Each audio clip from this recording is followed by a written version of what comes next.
Hi, my name is Tim. I'm the new HVAC program director for Rockford Career College. I have over 20 years experience in the industry. I also own my own HVAC business in the industry. We are very excited to start this new program here at Rockford Career College for HVAC. My name is Michael Heron. I'm the campus president here at Rockford Career College, and I'm excited to give you a tour through our HVAC lab today. You know, we've got kind of a newer split system here to down this way. If you pan the camera, we've got some older systems and some newer systems that you'll work on.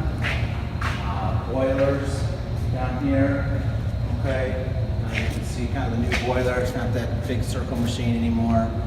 And then at the end of the program, you'll be able to do a complete installation, and you'll do a complete wire up over here in our mock house.